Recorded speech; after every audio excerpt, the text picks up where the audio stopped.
Hi, this is Mitch Allen with the Advanced Financial Alpha team, bringing you another video.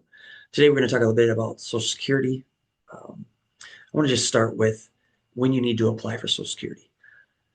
Your benefits don't actually start until a month after the month you've selected to start your benefits.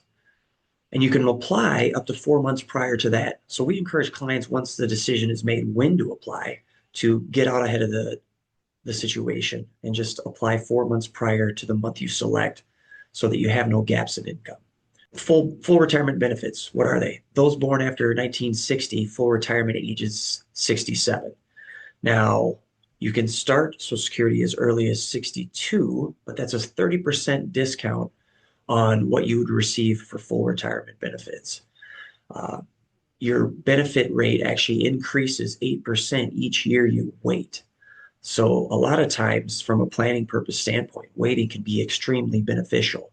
Now, some of it you have to take into account family history, longevity, health, right? Because the break-even point is around age 79 or 80.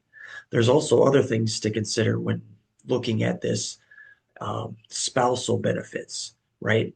If you've been married for at least 1 year, your spouse is eligible to receive half of your benefit as long as it's greater than the amount they would receive from their full retirement benefit from Social Security.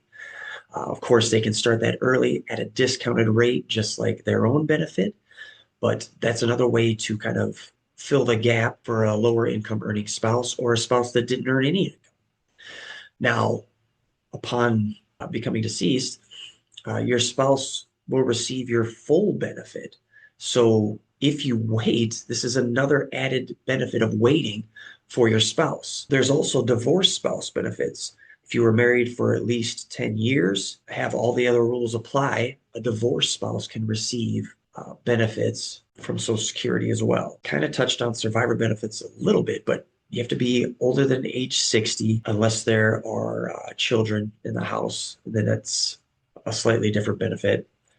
Married at least 9 months before the spouse's death and didn't remarry before prior to age 60. This also applies for divorced spouses that were married up to 10 years. I don't want to dive too much into the disability benefits of Social Security. It's a rarity that people qualify for that. It's pretty much fully disabled to qualify for Social Security benefits. But there are benefits from that as well. If disability becomes an issue, definitely contact Social Security to see if you qualify. The slide I have up here, this is from Yahoo Finance. It actually talks about how Social Security benefits are funded.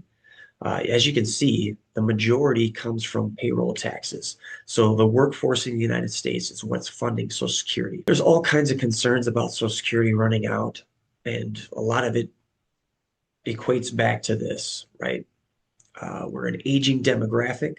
When Social Security was established, the life expectancy was age 65. Nationwide, it's closer to 77 now, depending on what area you live on, medical care in that area. All these factors could come into play for longevity. But that's part of the reason that Social Security is coming into issues. I get asked a lot, will my Social Security benefits continue?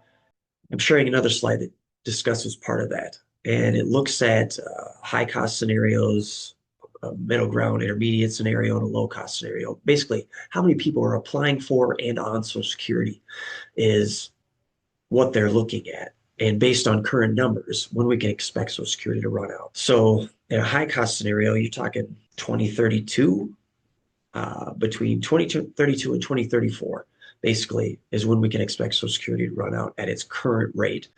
If less people apply and or are on Social Security, a low cost scenario could last up to 2066. Do I actually see this coming to fruition? No. For one, it's political suicide for anyone that would propose or even discuss cutting Social Security benefits. So that's not going to be the solution.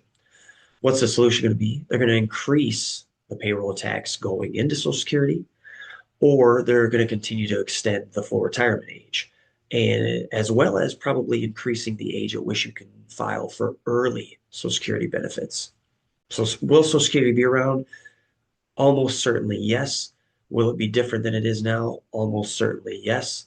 When should you apply for Social Security is probably the single greatest question I get all the time with retirees, and each case is unique and different. I would recommend that you actually go through the scenarios and to come to an educated decision. And then at that point, you can at least decide and move forward.